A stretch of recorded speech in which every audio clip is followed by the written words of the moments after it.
I now call the February 11th, 2020 meeting of the Charlotte-Mecklenburg Board of Education to order. And I will now entertain a motion to adopt the agenda. So moved. Second. All right, all in favor of adopting the agenda, show of hands, please. That is unanimous. I now call on Ms. Thelma Byers-Bailey, the board member representing the mighty District 2, to introduce tonight's pledge leader. Thank you. Kajwan Durer is a senior at West Mecklenburg High School and led the Pledge of Allegiance will lead the Pledge of Allegiance at tonight's CMS's Board of Education meeting. Juan currently serves as the student body president and homecoming king. Serving as a student leader at West Meck, Kajwan has a desire to positively impact and inspire others. He consistently challenges his peers to not settle for the bare minimum, but work hard for what they truly want out of life. Juan is an AD honor roll student and works in his community and church, where he volunteers in various outreach ministries. Voter registration campaigns, and feeding the homeless initiatives. Kajwan plans to attend North Carolina A&T State University this fall to pursue a degree in communications, where he can achieve his dream of becoming a radio personality. All right. With his leadership and unwavering faith, he aims to brighten the lives of all members of his community and to provide a promising future for his family.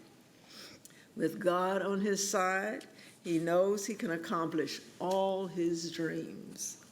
He's accompanied tonight by his mother, Rochelle Thomas, and his sister, Deshea Durer, and his grandmother, Henrietta Cox, along with his principal, Casey Jones, and local superintendent, Anquinetta Edmond.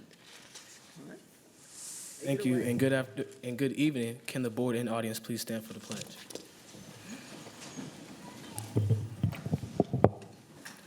I pledge allegiance to the flag of the United States of America and to the republic for which it stands, one nation, under God, indivisible, with liberty and justice for all.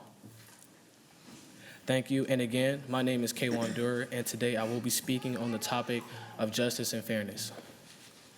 I believe that justice and fairness are values that intertwine seamlessly. There cannot be true justice without fairness. The morality of justice is knowing the distinction between honorable and immoral justice, being able to discern if justice is actually just. As a student of West Mecklenburg High School, equity is a term that is heard frequently. Equitable education allows resources to ensure that all parties involved are at an equal or fair playing field. Justice and fairness is not simply about avenues such as judges and juries. Justice is about doing the right thing. As the prominent writer C.S. Lewis once stated, integrity is about doing the right thing even when no one is watching.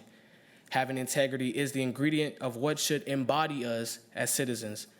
As the aforementioned quote implies, integrity magnifies our understanding in being able to serve justice and making it fair, knowing when and where to act, seeing a detrimental situation and being able to provide needed support within reason to ensure the best possible outcome. Support is necessary to provide an equitable environment. At West Mecklenburg High School, we are all made aware of the opportunities and are inclined to take advantage of them. Although the media sometimes characterizes West Mecklenburg as a school of students that are underprivileged and lacks opportunities, I am here to ensure that that is false. Justice, fairness, and equitable education are characteristics that West Mecklenburg strives to provide for every scholar. Enlightening our culture and our people will be the justice, and equally providing those opportunities makes it equitable. We as scholars and citizens of this community have a chance at making our very own situations fair. As a flourishing student and aspiring citizen in this society, my dream is to socially enlighten the communities to get out of social and economic darkness. As stated by the great Martin Luther King Jr., we will remember not the words of our enemies, but the silence of our friends. Fairness, justice, and equity all mean that we must not be afraid to stand for what is right. To be that person to tell the people to keep pushing when it gets hard. I will leave you with our West Mecklenburg mantra that is ingrained in every heart and mind. I will strive for excellence in all that I do. There is no plateau that I can't reach, no goal that I can't accomplish, because I am an achiever. Without struggle, there is no progress. I will prevail. That is my justice, and I believe it to be fair. Thank you.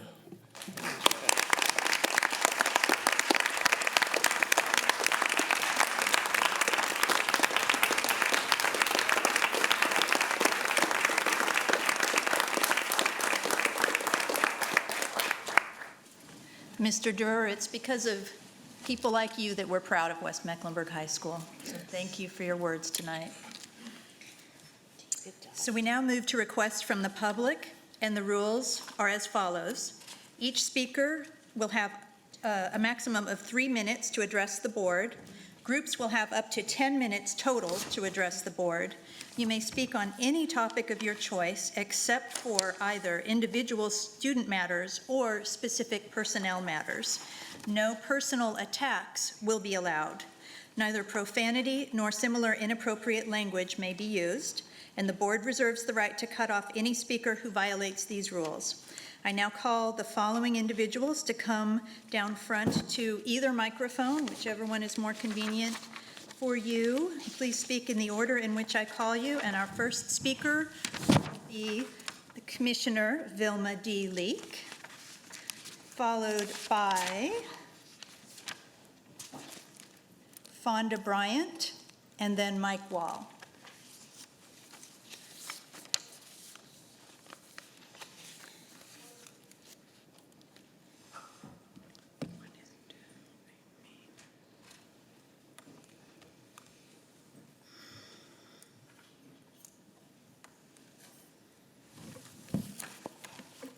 Good evening. Good evening. Good evening. Good evening. Thank you. Let me say thank you for affording me the opportunity to speak with you tonight on a very serious issue. And I want to commend the young man from West Mecklenburg. That school is in District 2. The most powerful district in this county is District 2. So I want to say thank you for him for saying and repeating what King said. You cannot be silent. So tonight I cannot be silent. As a county commissioner representing the people of District 2 and representing myself, I'm disappointed in the board. And I want to say to you, the disappointment is you made a promise to the people of Mecklenburg County. We voted on a bond in 2017. We said that we were going to do 3 things, and that was to make sure that we built a West Charlotte senior high school. And I was the advocate for building a new senior high school at West Charlotte that was 54 years old, which needed to have been torn down and not adding classrooms. You said you would do that. You said you would do something with the Palisade area, which is in District 6. And in that district, I worked hard to get the people to help, to get the votes to make the bonds pass, as well as in District 2. Also, Audrey Kell, how it came in the picture, I'm not sure. But you're saying now you're going to renege on the plans that you gave to the public. You don't need to lose the public trust. We value what you say, and we want to trust you. You asked for monies, and the county provided those funds for you to do this project, and others added to it. The county has given you more money than any county commissioners in this state and in this county historically. In 1969, a school board said to a people, we will provide you with a school. And you tore down Second Ward, not you personally. But here we go again. Here we go again with a board we thought that cared about and could keep their word and be honest and fair with the people of this county. I feel like Fannie Lou Hamer tonight. This is Black History Month. I'm sick and tired of being sick and tired, of being promised what you said you were going to do and then change your mind. Thank you for the opportunity to speak. Make sure that you do the right thing, and power to the people.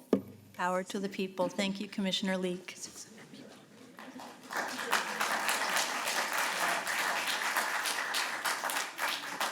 Fonda Bryant, and then Mike Wall. Is Fonda Bryant here? All right. Mike Wall, and then after Mr. Wall, it will be Christy Gannon, and then J.C. Schaefer. Thank you for the opportunity to speak tonight. My name is Michael Wall. I am a 30-year resident of South Charlotte Old Providence neighborhood and a member of the Building School Equity and Preserving Green Space Community Committee. I am here tonight to speak with you about Old Providence Park, located behind Old Providence Elementary School, and the value in saving this neighborhood park as identified in the South District Plan approved by city and county officials in 1993. My family grew up tending to and playing in this natural nature preserve. The woods behind the playing fields are native virgin forests with many different species of trees and other vegetation. They are home and safe sanctuary to an abundance of wildlife, including deer, squirrels, raccoons, and more. Annually, numerous species of local and migratory birds live in and move through this green space. Old Providence neighbors and organizations like the Boy Scouts have taken it upon themselves to care for and preserve these woods. Working together, we have created approximately a half-mile of log-marked walking trails, 2 complete outdoor classrooms, tree identification stands, sitting benches, kiosks, and birdhouses at no cost to CMS or the City of Charlotte. People value the woods. Dozens of people walk, run, or play in these woods every day. This is the only available green space within a 1.5-mile radius and serves approximately 5,000 homes. The destruction of this woods would be a terrible loss for nature and the city of Charlotte. From an educational standpoint, the value of these woods is priceless. Children who live in a city have direct access to observe and learn about trees, vegetation, and wildlife in a natural setting. The woods serve as a backdrop for 9 playing fields utilized by the South Charlotte Recreation Association. For 10 months of the year, 1,500 children of all ages use these fields for baseball, football, and soccer. Watching the children and their parents participating in and enjoying these athletic activities is sheer joy. Parents and children come from all over the city of Charlotte to utilize these playing fields and have voiced concern that without them, they will have no place to go. These fields have been maintained at no cost to CMS by the South Charlotte Recreation Association for the past 50 years. Our neighborhood and surrounding communities feel strongly about saving this neighborhood park's athletic fields and green space. We strongly urge you to work with the county and sell or swap this land to preserve this rare and beautiful location as a park for the entire city of Charlotte. We see this as an opportunity for you to build trust and positivity and an opportunity to partner with the county and with the public to preserve what is great and good about Charlotte. We thank you for working with us and for your time and consideration. Thank you, Mr. Wall. Ms. Gannon, and then J.C. Schaefer.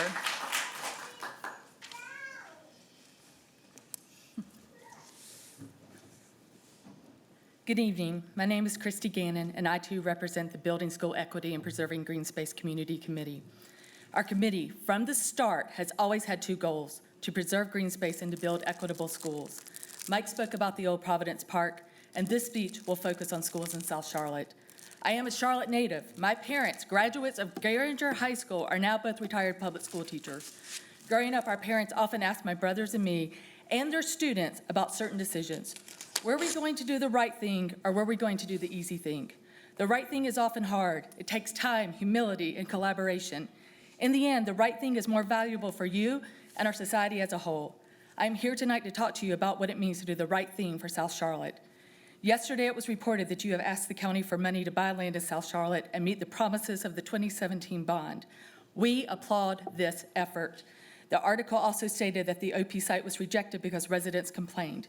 We would like to clarify, and we believe that the OP site was rejected because the Board of Education realized the site was unsuitable after carefully considering the many drawbacks to the site as presented by our committee.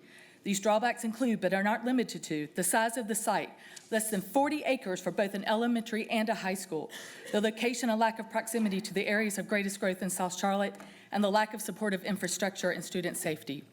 Since our inception, our group has grown and now includes public representation, parents from Carmel Middle all the way down to Ardrey Cal.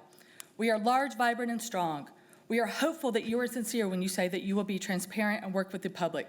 We wish to partner with you to establish a strong, equitable, and meaningful network of schools throughout South Charlotte and even beyond. We believe that this network and plan should be developed together with successful, regular, and honest communication between all entities.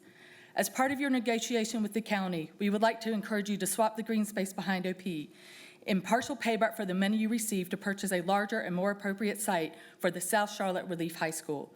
Old Providence Park is listed in the South District Plan as one of the 5 neighborhood parks voted on and approved by both the City Council and the County Commissioners in 1993. It is a valuable resource for our children and our community. This land swap, along with transparency and public consideration, will go a long way to rebuilding trust and establishing a positive relationship between the Board of Education and residents and students in South Charlotte. It is time for a new beginning, a time for the city, county, and the BOE elected officials to step away from their silos and independent decision-making, to step away from doing what is easy and move into the much harder process of working together, collaborating with the public to do what is right and have the most value for Charlotte now and 50 years into the future. Let us work with you to do the right thing and not just the easy thing. Thank you for your time. Thank you. J.C. Schaefer.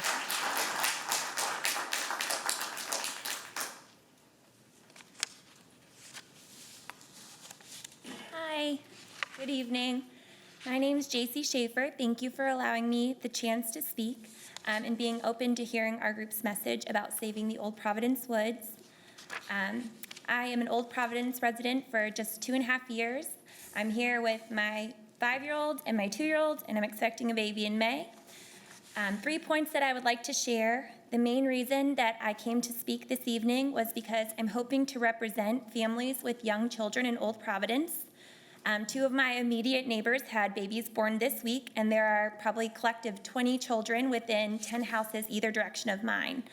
We have a strong group of families that are in favor of saving the woods, but a physical presence at this meeting is limited considering the ambition that it takes to get uptown on a school night with your children during dinner, bath, and bedtime. I wanted to just give a personal account of our time in the woods.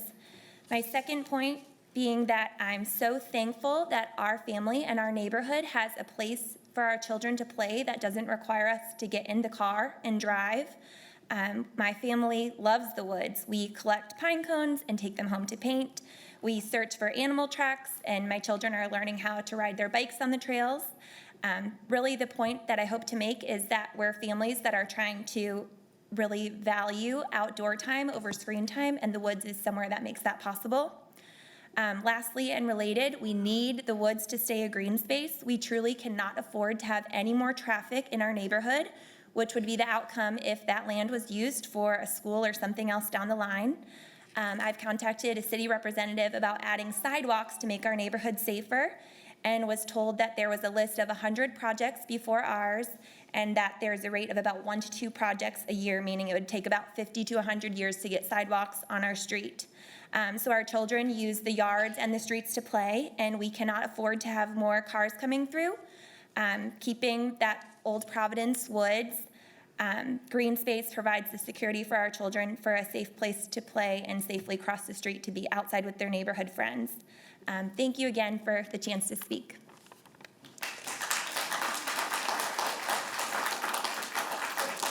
And thank you all for taking the time to share your perspectives with us tonight. This ends our requests from the public. Is there a motion that the board approve the consent items? Motion to approve consent. Is there a second? Second. All right. Before we move to a vote, does any board member wish to pull any part of this item for individual consideration? Right. Seeing that, can I have a vote? All in favor of the motion to approve consent items, let it be known by a show of hands. All right, that is unanimous, Madam Clerk. Mr. Superintendent, now is your time to speak about any personnel appointments. Thank you, Madam Chair. This is my favorite part of the meeting where I get to talk about personnel appointments. First, I would like to ask if Rhiannon Polite could stand. Ms. Polite, who will become, with the board's approval tonight, the new principal at Lebanon Road Elementary School. Currently, she is the assistant principal at Northeast Middle School and has served as an assistant principal at 3 other schools, Ranson Middle, Zebulon B. Vance High School, and Sterling Elementary School. She's also served as a resident principal at Statesville Road Elementary. Prior to that, she served as a teacher at 3 different schools, including 2 in Charlotte-Mecklenburg, and they are Vance High School and West Mecklenburg High School. I am honored to announce Ms. Polite as the new principal of Lebanon Road Elementary School.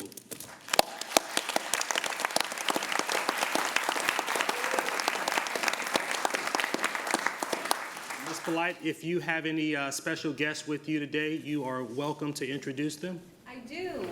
My husband, Taj Polite, is here, along with his mother, my mother-in-law, Sharon Polite, my parents, Scott and Mary Kay Riley, as well as my daughter, Riley May, and my principal, Lisa Christian, is here to support me, and Tangela Williams, our learning community superintendent, and Tracy Hayes, our executive director. So thank you so much. I cannot wait to get started and to serve the community of Mint Hill and Charlotte at Lebanon Road. Thank you.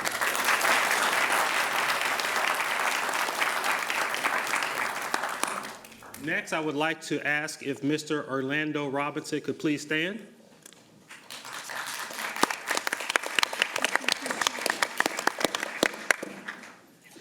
Mr. Robinson is currently the principal at Reedy Creek Elementary School. He's also served in central office in human resources as a team leader, but prior to that, he served as an assistant principal at Rocky River High School and Hopewell High School, as well as Francis Bradley Middle School, where he also served as a North Carolina Principal Fellow. Prior to that, he taught at James Martin Middle School. It gives me great pleasure to introduce Mr. Robinson as the new principal at Northridge Middle School.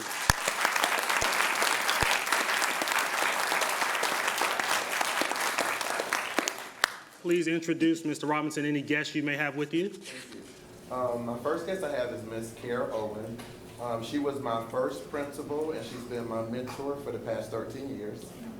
I also have Miss Nikki Dudley. She is currently my literacy facilitator, but she's also a close friend. My daughters graduated from Reedy Creek Elementary together and grew up playing softball together. And also I have Dr. Devanya Hunt. She has been a very powerful supporter of Reedy Creek, and now she will also be supporting Northridge just as powerful. And I want to thank her for coming tonight. I want to thank Superintendent Winston and the board. I am excited about going to Northridge to rejoin some of my families that have moved on from Reedy Creek to Northridge. So that just gives me a lot of excitement to know that I will be rejoining them very soon. So thank you guys for the opportunity.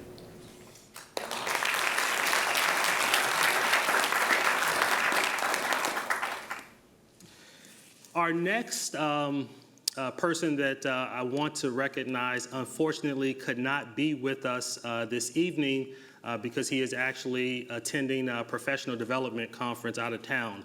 But I still want to highlight him. Eric Turner, who is the current principal at Sedgefield Middle, where he has served since 2015. Prior to that, he served as an assistant principal at Bruns Academy, as well as a resident principal at Albemarle Road Middle School. He has also served with Citizen Schools, as well as with Communities in Schools in 2 different capacities. He has also been a Charlotte firefighter, as well as a teacher at James Martin Middle School, and he will be returning to Governor's Village campus as the new principal at Zebulon B. Vance High School.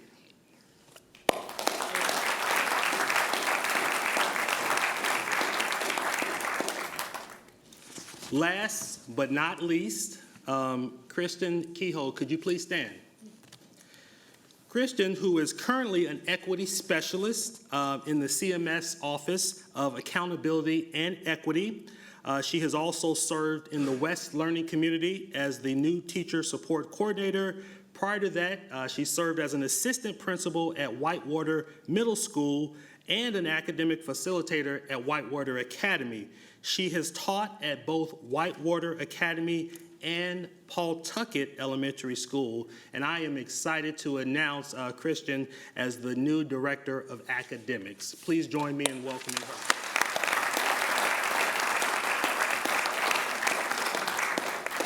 And if you have any special guests you'd like to introduce, please do so. Well, I don't have anyone here with me tonight because my husband Matt is at home taking care of dinner and bedtime with our 16-month-old son, Grant. But I do just want to say thank you so much for this opportunity. I am so thankful for the time that I've spent on the elementary equity team. And I'm really looking forward to working with the academics team as well as with other departments and schools on curriculum implementation and the work of academics. So thank you so much.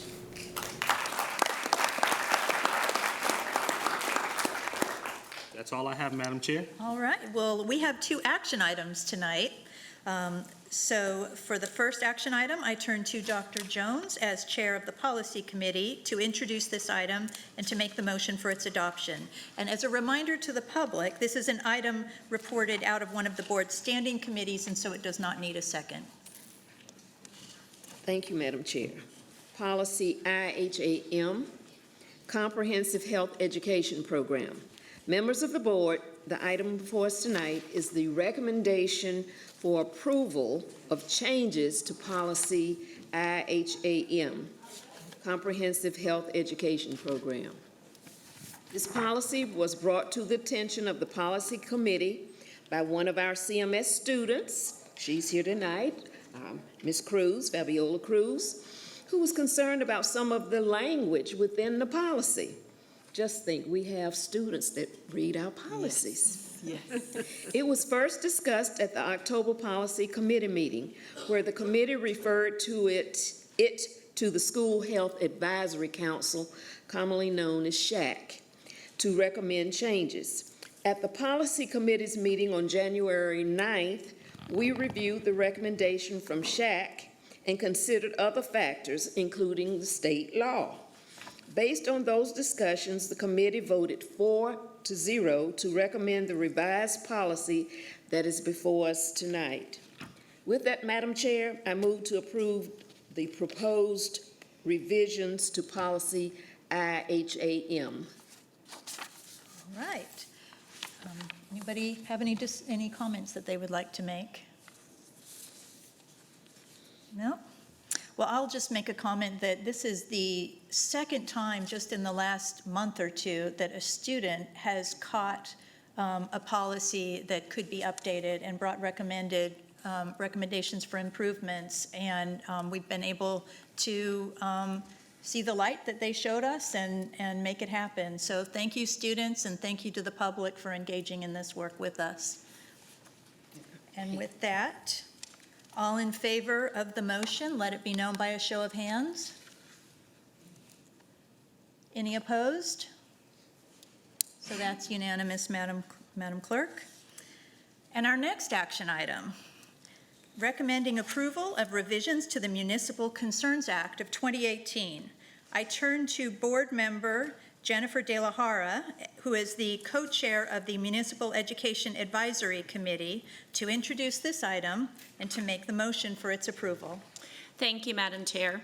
On August 28, 2018, this board approved the Municipal Concerns Act of 2018. Article 2 of that act outlined a capital prioritization process for CMS moving forward. The changes being recommended tonight for approval are regarding the town of Matthews and their placement within Article 2 of the Municipal Concern Act. Therefore, Madam Chair, I move to approve the changes to the Municipal Concerns Act of 2018 as outlined in the attachment. All right, hearing a motion, do we have a second? Second. Awesome. Any discussion? Yeah, would you I would like like to to speak to say, this? a few words about this, please. Thank you, Madam Chair. Wanted to give just a little background history knowledge, starting from my perspective on it. Because when I first considered running for the school board back last March, one of the first steps that I took personally was to sit down with parents, community stakeholders, and elected officials to better understand House Bill 514. How did it come to be? How did folks feel about it? Including meeting with the mayors of Davidson and Pineville to understand why their towns wanted no part of it. And what I came to understand quickly was that many constituents were fairly unaware of what the legislation proposed, and upon finding out more about it, were actually against the idea of municipal charter schools. Observing the constituents of Matthews this past year, parents and residents expressing their opposition to it, both verbally and ultimately with their vote, was a concrete display of democracy at work. In a time where many folks may fear that our democracy is in jeopardy, I guess I'd like to just recognize how refreshing it is to witness the great town of Matthews respond to what is best for children. I offer congratulations to Mayor John Higdon, Mayor Pro Tem Renee Gardner, and all of the Board of Commissioners who voted unanimously last night in support of collaboration. Thank you. Any other comments? Ms. Cheek? And I too would like to offer my congratulations and just say another great mayor in our great state of Mecklenburg here that is a South Mecklenburg High School graduate. So it's fabulous to see my fellow Sabres moving up in the world and serving in public office like all of us were taught back in the day by Ned T. Richardson back in the day at South Meck. All right. Yes, Gabe? And I too would like to just commend the Matthews Board of Commissioners and Matthews as a town for recognizing, especially from a student's perspective, that the resources we have need to be distributed equally and move towards a system in which we're getting each student the opportunities deserve instead of delegating some more than others. For that, I commend Matthews and the Board of Commissioners. I have something to chime in with, too. We have a lot of challenges in our community, and those challenges show up in our schools. Not the least are the capital challenges, and I think that's what led to the tension with Matthews and some of our other municipal partners over the years. Because Matthews is a wonderful magnetic community and people keep moving in, as is happening with Mecklenburg County. We're one of the fastest growing counties in the nation, and the funding for building schools has not kept pace. And so that leads to tension.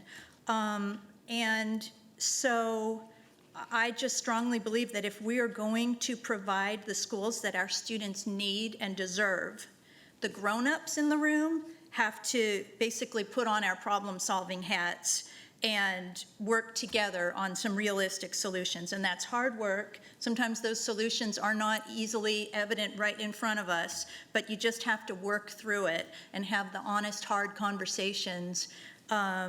And then you get to solutions. And I have full faith that we can do that as long as we're working together and not at cross purposes. And I'm just so encouraged at the journey we've been on with our colleagues in Matthews. And I hope that that is kind of a model for what we can do across the community. So with that, if there are no other comments, I will call for a vote. All in favor of Ms. Delahara's motion, let it be known by a show of hands. Did you get a sec, I'm sorry, was there a second? Mr. Strain. Okay, yeah. Any opposed? And I am happy to share that that was unanimous, just like Matthew's vote was unanimous. I would like to acknowledge that the mayor of Matthews, John Higdon, and the mayor pro tem, Renee Garner, are with us tonight. Would like to invite you to come down to the podium if you have any words that you'd like to share.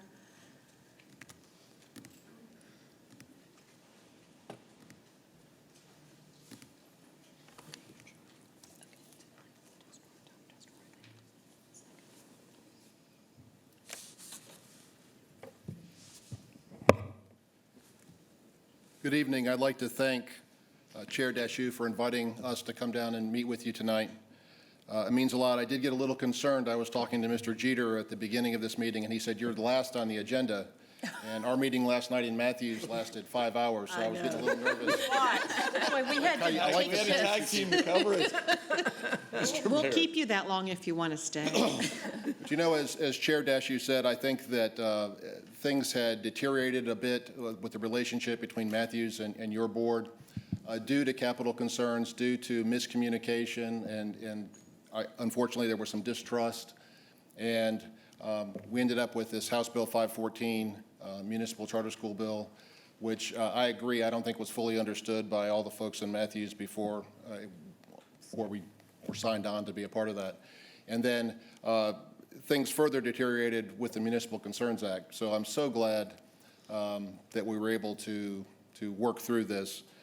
And we've had several meetings. I've had meetings with many of you individually, and we've had subgroup meetings. We had a nice meeting on July 29th in Matthews, and Superintendent Winston was there, and some other folks, Thelma Byers-Bailey and Elise, you were there, and Dr. Williams, and several of our elected officials and town staff were there as well. And I think we came to the Captain Obvious consensus opinion that the children in Matthews and all of our towns are better served when our boards work together as partners and not as adversaries. I'd like to just read this resolution. It's not too long. I think it says it in a nutshell. This did pass unanimously last night by our board, and we're very happy to see that you also unanimously agreed to remove us from the Municipal Concerns Act. Resolution regarding municipal charter schools and working with Charlotte-Mecklenburg schools. Whereas the town of Matthews believes every child in the Charlotte-Mecklenburg district should have the opportunity to receive a free, high-quality education, and whereas the town of Matthews has a long history of advocating for the children of our community to ensure they receive the best educational opportunities possible.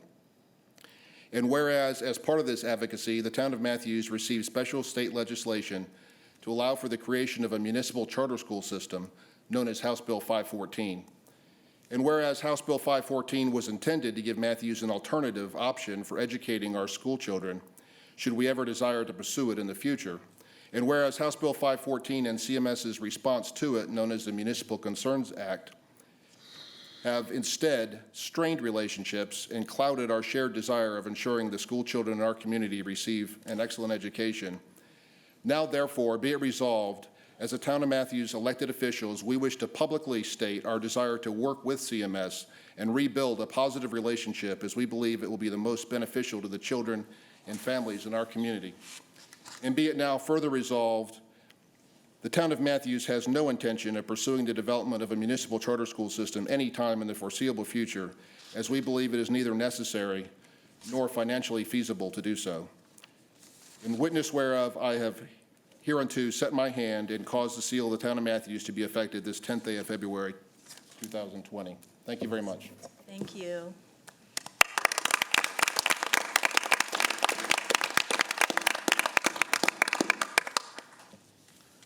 All right. More good work ahead. Well, I now turn to Superintendent Ernest Winston for his report. Thank you, Madam Chair. Two items that I wanted to mention tonight. The first is a reminder that this upcoming Monday, February the 17th will be a makeup day for the school closure on February the 7th. Second, I want to share that we have decided to sever our relationship with Centegix.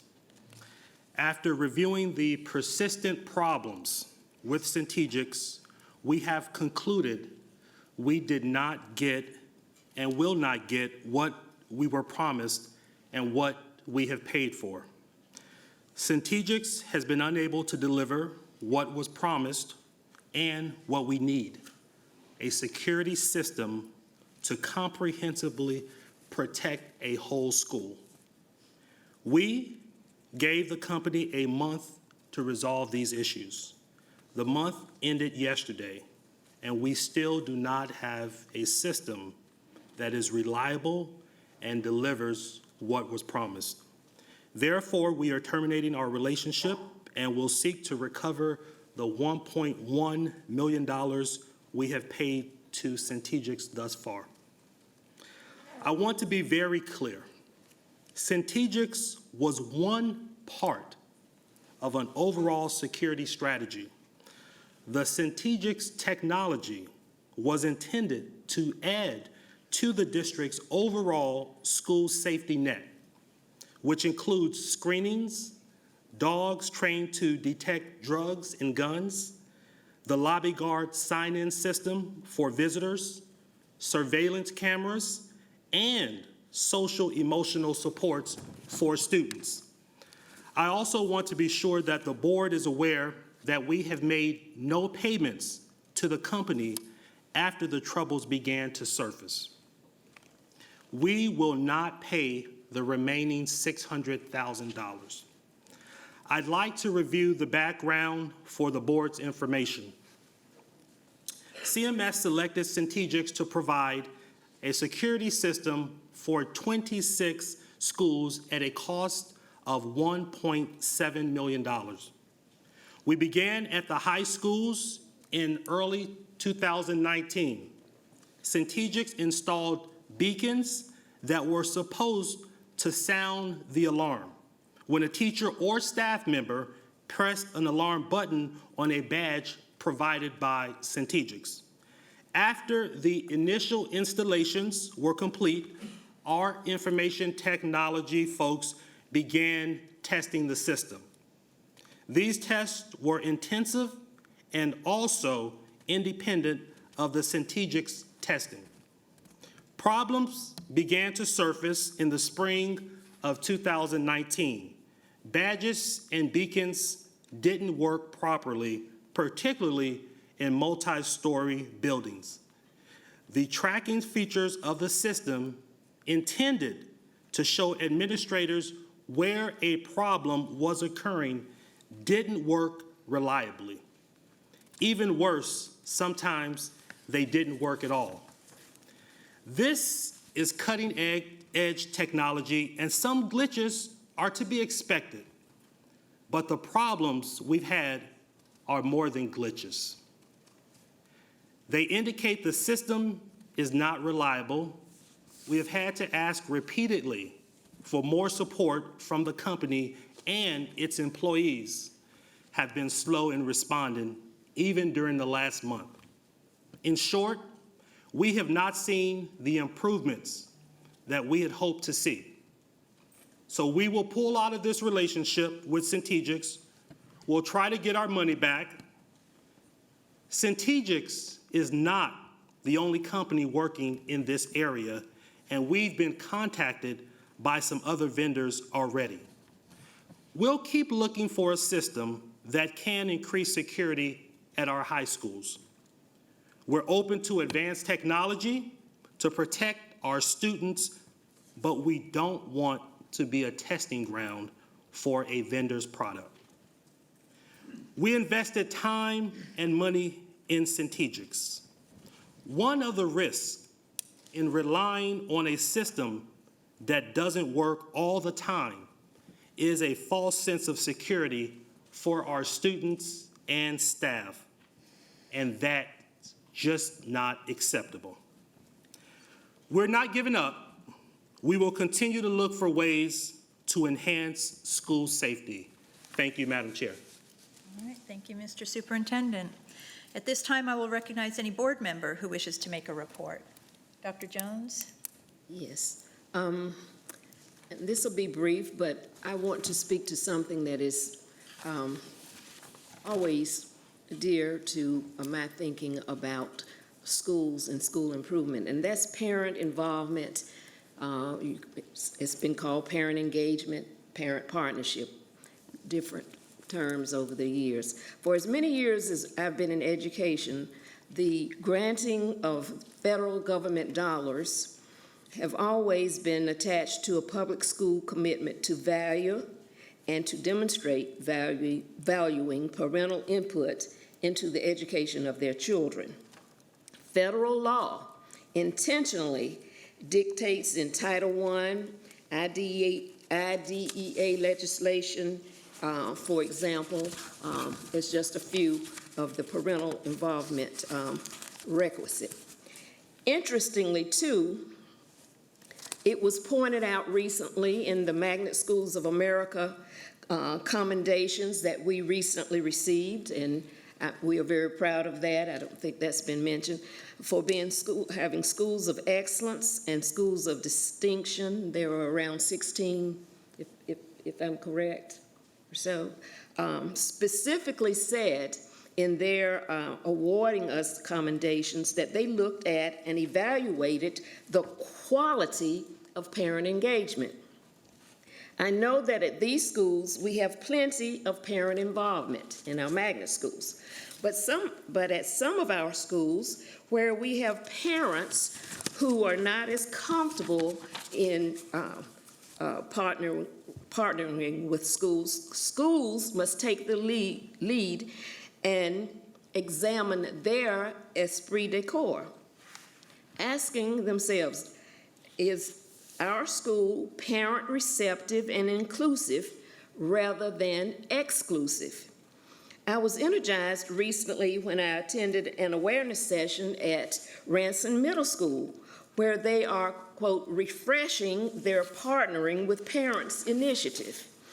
Their initiative is focused, it is strategic, and it is embracing. Secondly, just 2 nights ago, I read in Ed, North Carolina, about the Parent-Child Plus where early intervention specialists are engaging parents of 2- and 3-year-olds in Southside homes. This is powerful intervention because we know that the brain develops mightily in the first 3 years of life before we get them in CMS. So when I'm asked often about student achievement and what can be done, I'm always happy to reply, parent partnerships at any age is the only way we will move the needle. I've seen so many commercial programs designed or deemed the latest and the greatest, only to fade away. What is lasting is good teaching plus good parent partnership / relationships, such as Parent-Child Plus and the Ranson Initiative, are to be recognized as and commended. Thank you. Thank you. I saw Ms. Byers-Bailey's hand, and then Ms. Cheek, and then Ms. Ship. Thank you. I have an announcement, but first I would like to lift up and commend 2 of our high schools who have been invited to participate in the International Thespian Festival in Indiana University in Bloomingdale, June 22nd to the 27th. This is Northwest School of the Arts' second time appearing in this festival. They appeared previously in 2013 with Color Purple, and this time they are appearing with the Chorus Line. It's a production that I happen to have had the opportunity to see about a month or so ago at Northwest. Audrey Kell is also making its appearance for the first time at this festival with Puffs, or 7 increasingly eventful years at a certain school of magic and magic. So this is a very prestigious and hard-earned opportunity for both of these schools, and I do commend their arts departments for that. I'd also like to announce that I am hosting a town hall meeting for District 2 at the Lincoln Heights Academy next Tuesday at 6 o'clock, when we will discuss some topics of construction impacting Shamrock Gardens Elementary School and Lincoln Heights Academy and Bruns Academy. Thank you. All righty. Ms. Cheek. Great, thank you. I want to give a shout out to Huff Year X. This is the 10th year for Huff High School, so they've dubbed it Year X, and we all have some cool shirts and everything going on up there. Something really remarkable happened this weekend. Huff High School won the 4A Wrestling Dual Team State Championship. First time ever for them to win a championship, but then I dug a little deeper, and Athletic Director Taguchi shared with me, because he always knows all the details about these things. This is the first state wrestling championship by any CMS school since 1968. That's a really long time. That was even like before I was in high school, so that's a really long time. That's a long, long time. And I was an Old Providence resident when I went to South Meck, by the way. And it's the first ever dual team state championship. This coming weekend is the individual events, and I suspect, based on how well the team did, that they'll probably bring home some individual awards as well. The women's swimming team came in second, and I wanted to give a second shout out to one of my executive directors in the Northwest Learning Zone. Aaron Joplin and his wife Becca welcomed in a new precious bundle last Thursday named Oliver. And I suspect Oliver will get to know my new precious bundle grandson, who was welcomed into this world 20 days ago, which is why I've been absent for part of the last couple weeks. But I also was blessed by my daughter Madison brought her first son into the world. His name is Easton James, and he joined us in the wee hours of the morning on January 22nd, and it was truly a sacred and special moment to watch your baby have a baby. So I'm very blessed. So it's been a great few weeks. Thank you. All righty. Ms. Shipp. Yes, I want to give you an update on the Equity Committee. As the liaison for the board to the Equity Committee, it was an exciting kickoff on January the 21st. The inaugural Equity Committee met, and they were very excited about the work. We broke up into subgroups to look at the areas of concern, which is focused in the equity plan, the school composition, educational opportunities and high expectations, student wellness, school facilities, the human resource leadership and staff, family and community engagement. And the work that is beginning, I can already tell, is going to be great work. The subcommittees selected chairs and co-chairs. They have been meeting already this month. A group met on Thursday. I'm involved in one of the groups that will be meeting tomorrow. So it is exciting work. As Dr. Jones said, equity is a verb. That means get to action and get some work done. And I can see that this group is going to get to action and get some work done. So they will be working on that work. And on April the 2nd, from 5:30 to 7 o'clock p.m., the entire group will come back together and meet along with Val Byrne, who is the facilitator, to talk about the work that they have started so far. This will be at the Belmont Center, and it is open to the public, but it will be limited seating because of the space. So I'm excited about this work and this journey. And I want to thank the CMS partnership that is working, their staff, Shakita Lloyd, who is working along with these subcommittees and making sure they are getting their support from CMS to make sure the Equity Committee continues to do this important work. And I want to say thank you to the Matthews people, because when you talk about equity and everybody coming together, I want to thank you, Mayor Hayden and Rhonda Garner, for the work that you all have done to make sure we all collaborate and come together. That's so important. Thank you. Ms. Sawyer. Thank you.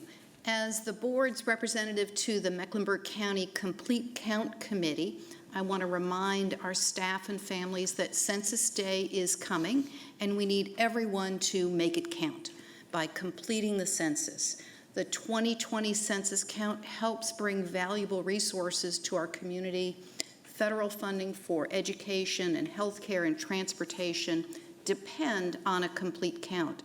In addition, the census determines our congressional representation, and with a complete count, North Carolina stands to gain an additional congressional representation.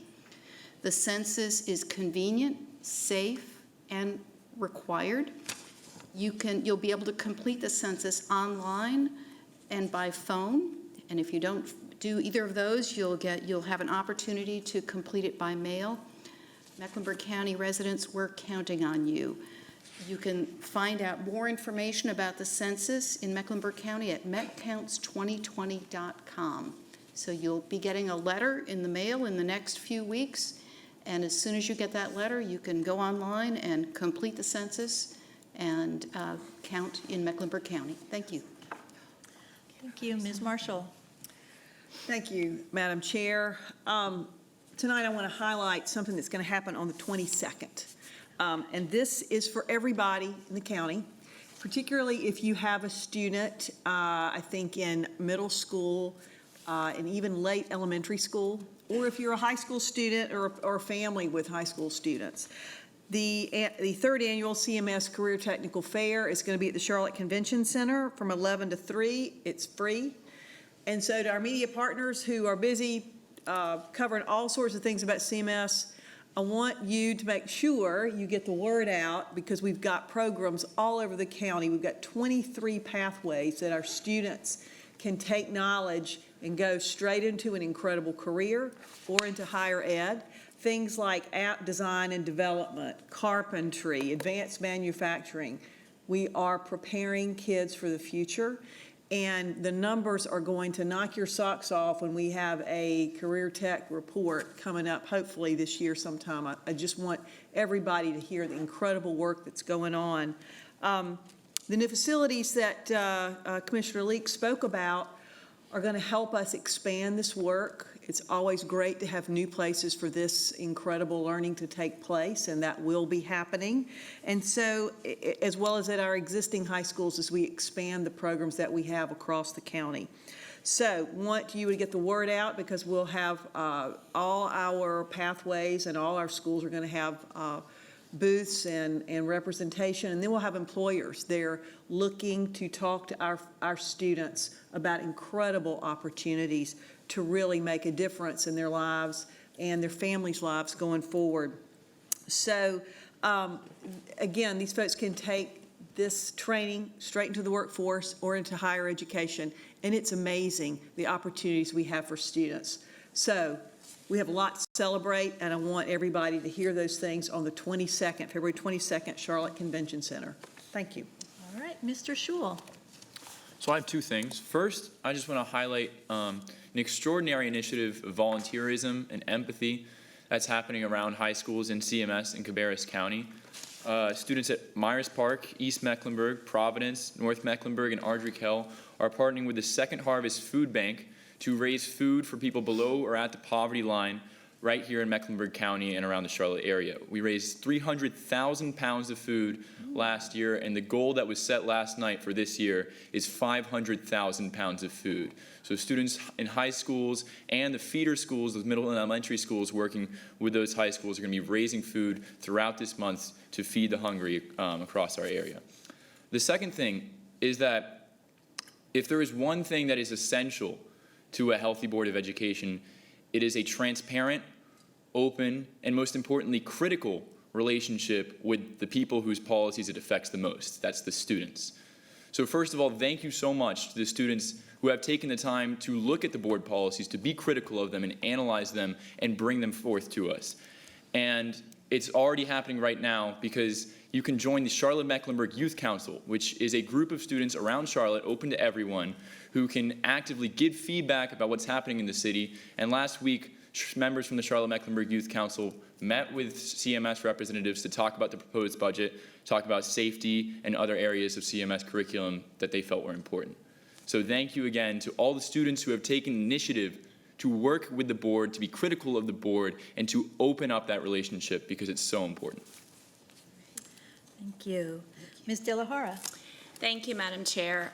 So many board members have highlighted so many wonderful, positive things tonight, and sadly, I'm going to take a moment to highlight an unfortunate event that happened on a bus last week en route to Blythe Elementary involving a child bringing a gun on the bus. I'm sure many people read about that. This was very heartbreaking for me to know that a student had access to this weapon. Upon further research on this topic, I have come to learn that about 80% of children get their hands on weapons from inside their friends and their families' homes and cars because the weapons are not secured properly. This is a problem we can actually tackle in the sense that if adults would properly store their weapons, it could have a direct impact. When I mention this to people in my circle who are gun owners, I'm almost always immediately informed with how they always store their weapons properly, and I believe them. And because I believe there are many responsible gun owners, I'm calling on you and the general public, the responsible gun owners, to reach out to your community within your circle of friends, your church members or other house of worship, and your neighbors to spread the news of these statistics and the importance of responsible gun ownership. Trust me that nobody wants to hear from me, a person who has never even held a gun and has zero desire to do so. No one wants to hear from me advice on how to properly store their weapons. But they might want to hear from you. If you are a responsible gun owner, they might listen to you, and we can't deny the statistics. So if you are a responsible gun owner, I'm just asking on you to be a little bolder in your circle of influence to help spread the message about storing guns properly for all of our children and for our staff and teachers' sakes. Thank you. Thank you. Mr. Strain. Thank you, Madam Chair. A couple of things tonight. Firstly, I want to personally and publicly thank the leadership in Matthews, Mayor Higdon, Mayor Pro Tem Garner, for your leadership in continuing the great relationship that we've long had between CMS and the town of Matthews and certainly its residents. So appreciate the work last night and the continued partnership there. Secondly, I'd like to thank the initial feedback that I've received, certainly thank the county commissioners for their feedback and receptiveness to discussions in terms of our capital needs. We spelled those out in 2017, got tremendous support.